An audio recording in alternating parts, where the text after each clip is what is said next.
Right. Good morning, YouTube. So we are back. We have my version of Blitz Greymon Red. So we are uploading BJ's video. We're recording these the same night. I don't know which one I'm going to post first. So there's going to be links to his video in this deck profile and mine in his and vice versa. So it's the same goal. It is red.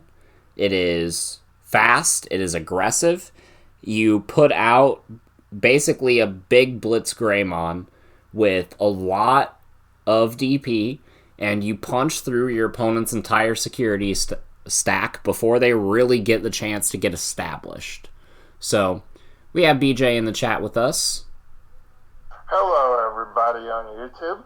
All right. And, yeah, so, BJ, you have tested Blitz Greymon Red extensively against both me, your buddy in California, Jason, Dan, a couple of other of our friends, Matt, the whole crew.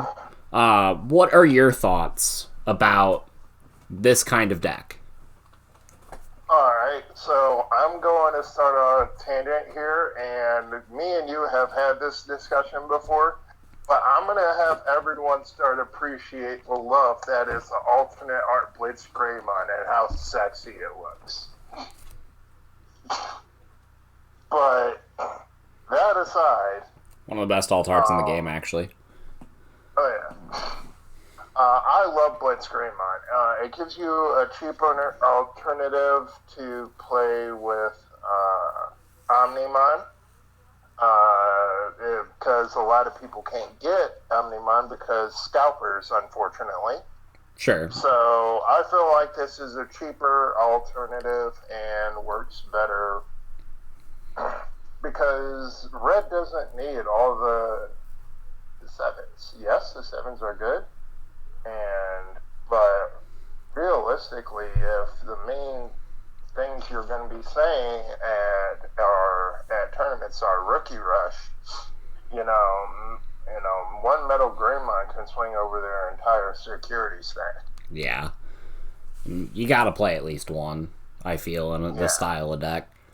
Exactly. I chose not to play more than one because I do have Baby Domon here for the piercing to combo with the Blitz Greymon, and so because of that, I'm playing a single copy of Garudamon.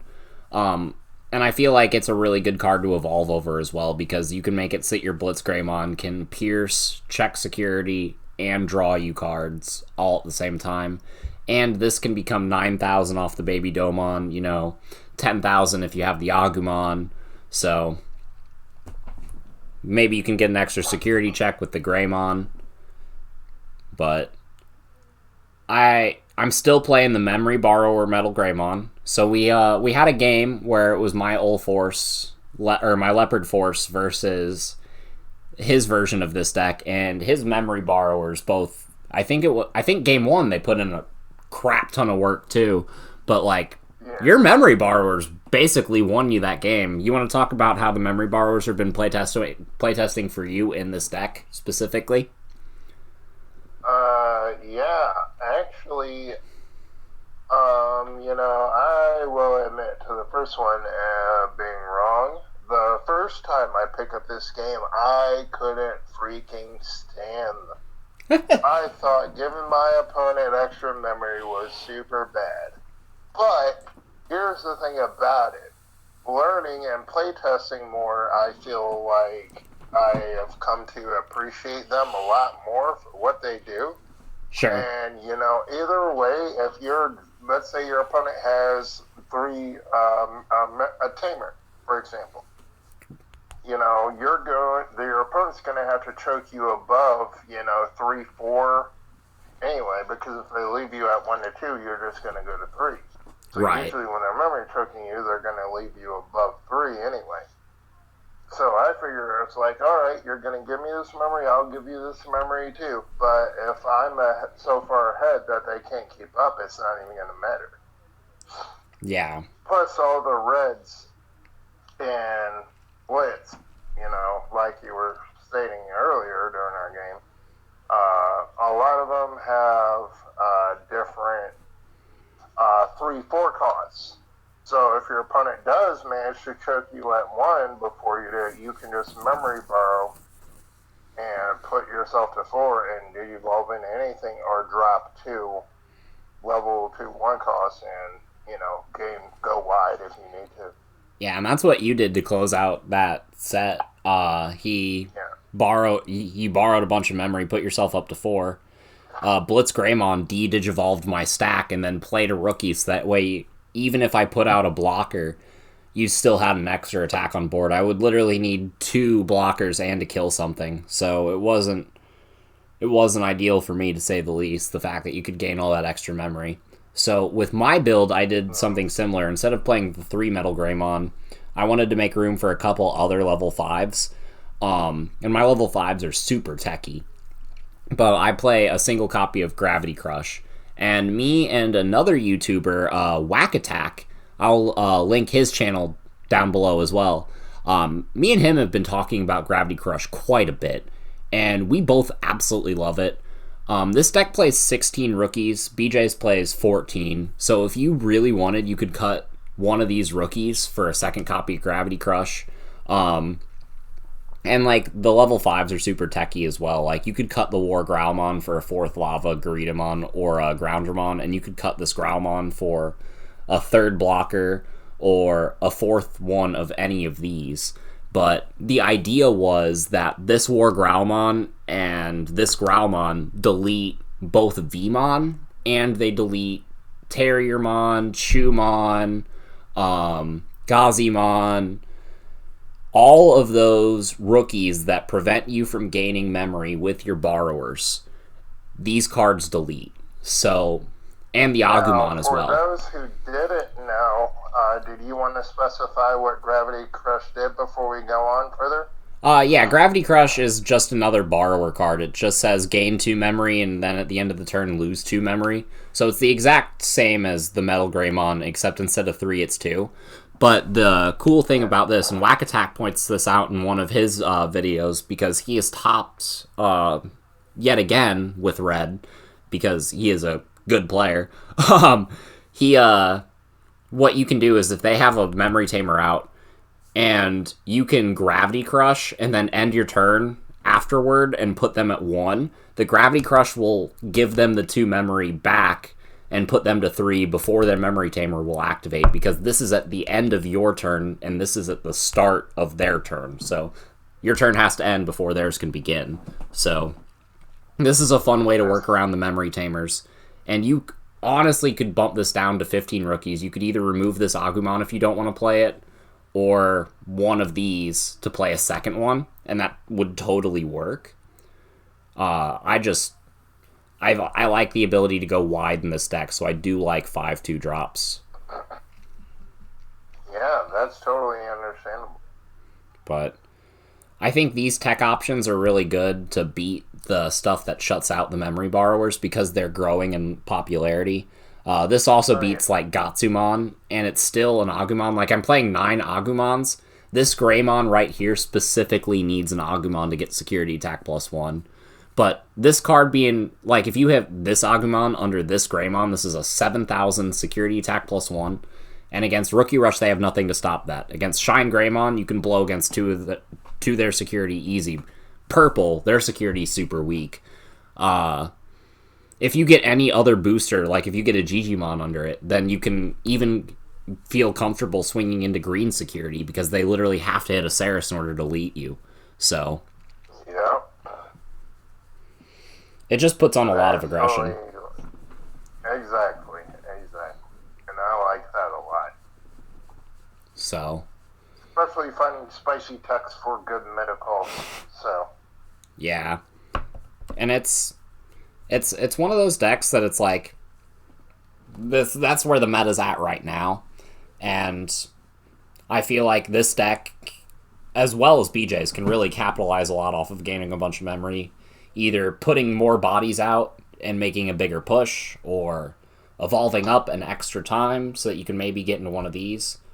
I didn't really talk about the high end at all, but I'm only playing one Volcanic. I'm playing 4 Blitz Greymon, and I'm playing one of the BT1 War Greymon. So, I have 5 Greymon targets with this Agumon. So, this Agumon alone can put Blitz to 14. If you give it any other boost, you know, if you give it a Baby Domon and this Agumon, you're hitting over Omnimon with Piercing. So you can de-Digivolve their blocker that they were using to protect the Omnimon after borrowing a bunch of memory, and then swing over it. So, because they no longer have a blocker to protect it. And the Omni in here is just more removal. This could easily be a 4th Gaia Force. This could easily be another level 6. BJ's playing 3 copies of Crescarurumon in his, and it's adding a whole lot to his aggression. This could be this could be a Crescaruru. This could be an Alter S. This could be another Gravity Crush. This could be another Volcanic. This could be a Gallantmon. That would be a spicy tech because you have the 2 Tamers. So you could delete blockers or other things. But this, if you're going to replace the Omnimon, you need to pick an option that will either add to your aggression or remove a threat. Because I think at least three removal cards in red is mandatory. Would you agree, BJ? Absolutely, because, well, yeah, especially you capitalizing off what you were saying earlier. Removing Omnimon is like a big part of it, too. Because Omnimon can still hit, you know, it can still hit double copies of cards on the field. You know, it can still delete a big problem on board. So, yes, definitely switching in another delete card for a delete card makes a whole lot of sense. Yeah. You're playing 3 Gaia Force in yours, and 1 Omni and 1 Alter S, along with 3 Blitz Greymon, so it's similar. Oh, yeah. So, what haven't we gone over with this?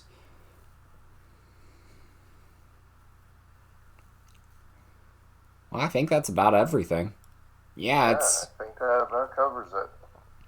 Yeah, so this deck is designed to be super aggressive. It's almost budget. Like, obviously, this card is not super cheap. These promo Greymons and these promo Agumons are, like, not the cheapest cards. But, you know, it's a red deck that you don't have to spend $500 on just to get 5 level 7s. You know, if you spent $500, you could build, like, I don't know, 3 of this easily. Yeah.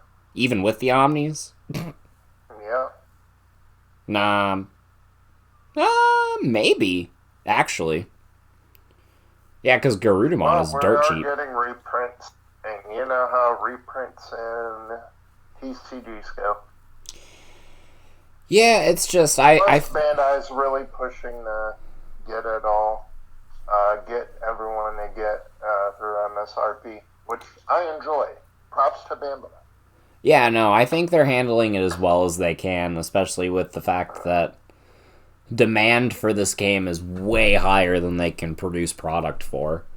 But exactly, I'm just worried about the future. Some of their recent announcements saying product is still going to be limited concerns me a little bit, but it's not to the point where I'm going to panic yet. No. But yeah, that's been this video. Let me know in the comments what you guys think of this deck. Again, check out WackkAttackk. Check out the gameplay that we have with BJ's version of this. We'll have gameplay footage of this up soon. You have links to everything down below, and don't forget to subscribe to the channel because we are doing a massive giveaway whenever this channel hits 1,000 subscribers. I'm gonna spend a bunch of money on shipping to give you guys a lot of my things. So make sure you guys check that out. And, yeah, we'll see you next time. Have fun, everybody, on YouTube. Good night. Or good morning.